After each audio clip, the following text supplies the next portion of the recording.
এরপরে আমাদের বড়াইলি সাহেব হুজুরের আরও মাদ্রাসা আছে, যেমন আমবাগিচায় আছে রওজাতুল উলুম মাদ্রাসা, জিয়া ওটাকে বলা হয় সিরাজনগরে আছে মাদ্রাসা হজরত আবু হুরায়রা রাদিয়াল্লাহু তাআলা আনহু। এরপর আরও মাদ্রাসা দারুত তাহফিজ, তারপরে মাদ্রাসা নূরে মদিনা, মাদ্রাসা নাফহাতুল কোরআন, মাদ্রাসা সিরাজিয়া, মাদ্রাসা মারকাজুল কোরআন, মাদ্রাসা নূরে, মাদ্রাসাই নূর, মাদ্রাসা মারকাজুল কোরআন, মাদ্রাসা হজরত খাদিজা রাদিয়াল্লাহু তাআলা আনহা মহিলা মাদ্রাসা, মাদ্রাসা হজরত মারিয়াম রাদিয়াল্লাহু তাআলা আনহা মহিলা মাদ্রাসা, মাদ্রাসা উম্মাহাতুল মুমিনিন মহিলা মাদ্রাসা, তারপরে দারুত তাকওয়া জামিলিয়া মাদ্রাসা, শহীদনগরে মারকাজুল আবরার, এমনিভাবে আলফালা মাদ্রাসা ইসলামিয়া মাদ্রাসা, আমাদের মাহমুদি সাহেব হুজুরের দাওয়াতুল হক বয়স্ক মাদ্রাসা সহকারে শহীদনগরে দাওয়াতুল ইসলাম, দাওয়াতুল কোরআন বৈকালীন মাদ্রাসা সহকারে যতগুলো মাদ্রাসা আছে সবগুলোতে এগুলো শেখানো হয়, সবগুলোতে দ্বীনি শিক্ষা দেওয়া হয়।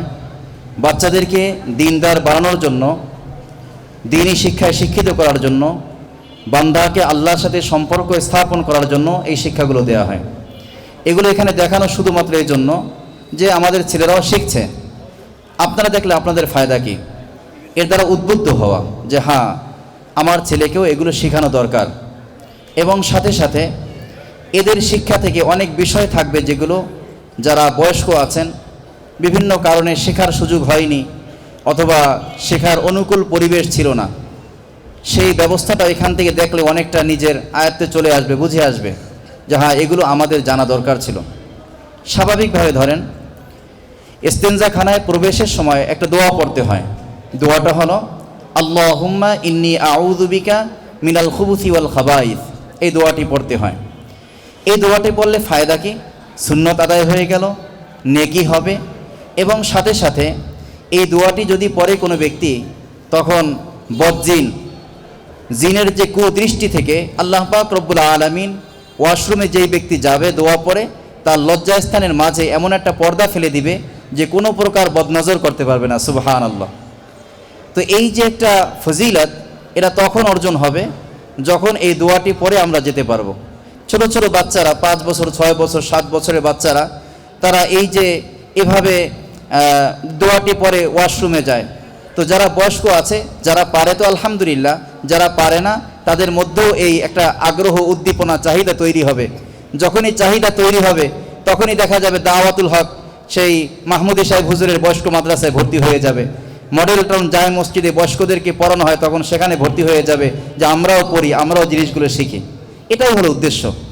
একক শুধুমাত্র আমাদের মাদ্রাসা হুজ্জতুল ইসলামী এলমেদিন অর্জন করা হয় এমনটা নয়।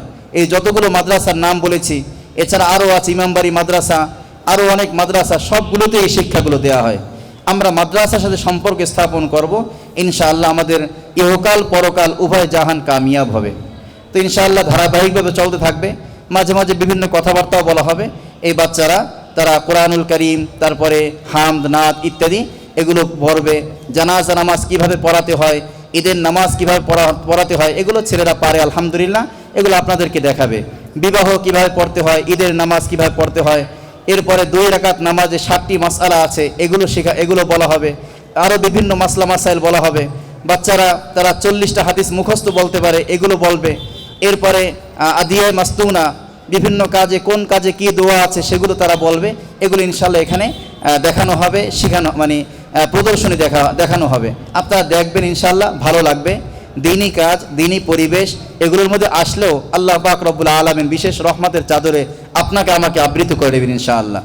হাদিসের মধ্যে এসেছে লা ইয়াকউদু কওমুন ইয়াযকুরুনাল্লাহা ইল্লা হাফাতহুমুল মালায়েকা, যখন কোনো একটা মজলিসের মধ্যে দ্বীন নিয়ে আলোচনা করা হয়, জিকির আজকার করা হয়, তখন আল্লাহ পাক রব্বুল আলামিনের খাস রহমতের ফেরেশতারা তারা চতুর্পাশে তারা আবৃত করে রাখেন, বেষ্টনী দিয়ে থাকেন। ওয়া গাশিয়াতহুমুর রাহমা, এবং ওই মজলিসের মধ্যে আল্লাহ পাক রব্বুল আলামিন তার রহমতের চাদর দিয়ে আবৃত করে রাখেন। সুবহানাল্লাহ। ওয়া নাযালাত আলাইহিমুস সাকিনা, এবং ওই মজলিসের মধ্যে সাকিনা নাজিল হয়। ওয়া যাকারাহুমুল্লাহু ফীমান ইনদা, এবং আল্লাহ পাক রব্বুল আলামিন তার আরশে আজিমে যেই তার ইনদা আরওয়াহিল মুরসালিন ওয়া ইনদাল মালাইকাতিল মুকাররাবিন নৈকট্যপূর্ণ ফেরেশতাদেরকে এবং আদম আলা নবিয়িনা ওয়া আলাইহিস সালাতু ওয়াস সালাম থেকে নিয়ে আমাদের নবী পর্যন্ত যত নবী এই দুনিয়ায় এসেছেন সমস্ত নবীদের রূহকে একত্রিত করে আল্লাহ পাক রব্বুল আলামিন আপনার আমার প্রসঙ্গে, জাকিরিন শাকিরিন বান্দাদের প্রসঙ্গে, কোরআন তেলাওয়াতকারীদের প্রসঙ্গে আল্লাহ প্রশংসা করতে থাকেন, বলেন সুবহানাল্লাহ। কাজেই এই মজলিসের মধ্যে থাকবেন, বরকত হবে, অন্তরের মধ্যে ভিন্ন এক প্রভাব পড়বে। আমরা দুনিয়ায় কে কয়দিন আছি না আছি, একদিন এই দুনিয়া থেকে বিদায় নিতে হবে, পরকালে পাড়ি দিতে হবে। হয়তো ফারিকুন ফিল জান্নাহ, হয়তো জান্নাতে যাব, ও ফারিকুন ফিস সাইর, না হয় জাহান্নামে যাব। তো আমরা আমাদের স্থায়ী ঠিকানা যেন জান্নাতে হয়, এই জন্য আমাদের প্রচেষ্টা। আর আমাদের এই কার্যক্রম হলো ধীরে ধীরে মানুষদেরকে আল্লাহর পথে ডাকতে থাকা, সেই দিনের পথে ডাকতে থাকা, রসুলের পথে ডাকতে থাকা, এটাই আমাদের উদ্দেশ্য। নবী আলাইহিস সালাতু ওয়াস সালামকে আল্লাহ পাক রব্বুল আলামিন বলেন, হে নবী, আপনি বলে দিন, ইন কুনতুম তুহিব্বুনাল্লাহ ফাত্তাবিউনি ইউহিব্বুকুমুল্লাহ ওয়া ইয়াগফির লাকুম যুনুবাকুম ওয়াল্লাহু গফুরুর রহিম। হে নবী, আপনি বলে দিন যে তোমরা যারা আল্লাহকে ভালোবাসতে চাও, তাদের জন্য করণীয় হলো যে আমি নবী আলাইহিস সালাতু ওয়াস সালামের অনুসরণ করো। ইউহিব্বুকুমুল্লাহ, যদি নবী আলাইহিস সালাতু ওয়াস সালামের অনুসরণ করো, আল্লাহ তোমাদেরকে ভালোবাসবেন। যার সাথে যার মহব্বতের সম্পর্ক হয়, ভালোবাসা হয়, ফ্রেন্ডশিপ তৈরি হয়, তার ভুল ত্রুটি বন্ধু ভুলে যায়। অনুরূপভাবে বান্দাকে যখন আল্লাহ ভালোবাসা শুরু করবেন, তখন এই বান্দার সমস্ত ভুল ত্রুটি তথা সমস্ত গুনাহকে আল্লাহ মুছে দিবেন। ওয়াগফির লাকুম যুনুবাকুম আল্লাহু গফুরুর রহিম, এবং ওই বান্দার সমস্ত গুনাহ মুছে দিবেন, আল্লাহ মাফ করে দিবেন। এবং কিসের জন্য? আল্লাহ তো গফুর, আল্লাহ ক্ষমাশীল এবং দয়ালু। তো কথা হলো এটা, এই সকল মজলিসে আসবো, আমরা শিখতে পারবো যে নবী আলাইহিস সালাতু ওয়াস সালাম কোন কাজ কিভাবে করেছেন। এই বিষয়গুলো বাচ্চাদেরকে শেখানো হয়। যদি আমরা বলি যে এখানে সুন্নত তরিকা শেখানো হয়, সুন্নত তরিকার প্র্যাকটিস করানো হয়, কিভাবে আমরা জানবো? যেমন আমি এখন একটা জিনিস আপনাদেরকে বলবো যেটা অনেকেই জানবেন না বা জানা নেই, যেমন মুসাফা করার ক্ষেত্রে। সাইবুল, এখানে আসেন।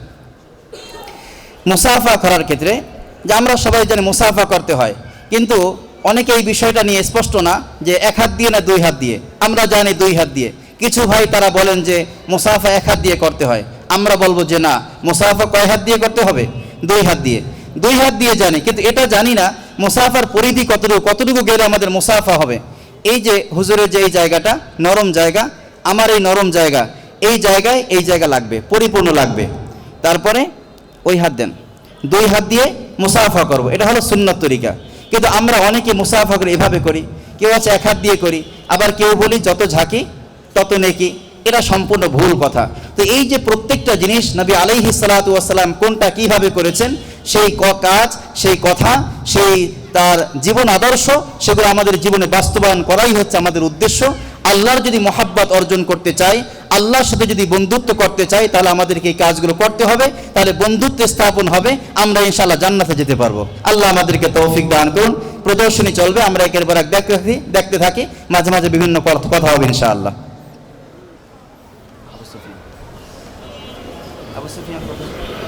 আলহামদুলিল্লাহ, খুবই গুরুত্বপূর্ণ কথাগুলো শুনলাম আমরা।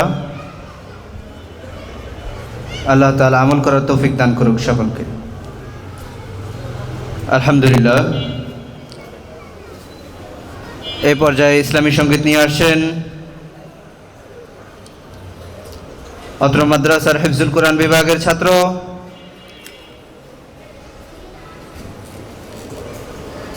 মোহাম্মদ আনাস ইসলাম আরব। স্টেজ বলবে না, ওখান থেকে আসবে কেন, দেরি হবে কেন? এগুলো সব এখানে উপস্থিত থাকবে, এখান থেকে ঠিক করা হচ্ছে। মানে একজনের পর একজন সবাই উপস্থিত নেই, যারা আছে তাদের কিন্তু করবেন, এই বুঝেন না কেন? একটা বিষয় সবাইকে নলেজে দিয়ে রাখি, সেটা হলো আমাদের মাইক ব্যবহার না করার পিছনে কারণ হলো এসএসসি পরীক্ষা চলতেছে, এজন্য আমরা মাইক ব্যবহার করতে পারিনি বা করা সম্ভব হয়নি। দ্বিতীয়ত এই যে স্পিকারের যে আওয়াজটা, সেটাও স্লো করে দেওয়া হয়েছে, এজন্য একটু ভলিউম কমানো হয়েছে যেন বড় কোনো সমস্যা না হয়। আমরা শুধু আলোচনাগুলো শুনবো, আমাদের সব ব্যবস্থা আছে, কিন্তু তারপরেও পরিস্থিতির কারণে বা বিশেষ করে এসএসসি পরীক্ষার্থীদের জন্য কোনো ডিস্টার্ব না হয়, এজন্য ব্যবস্থা করা হয়েছে।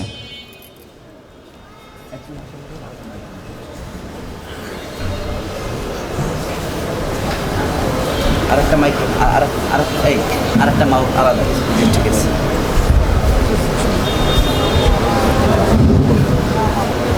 السلام عليكم ورحمة الله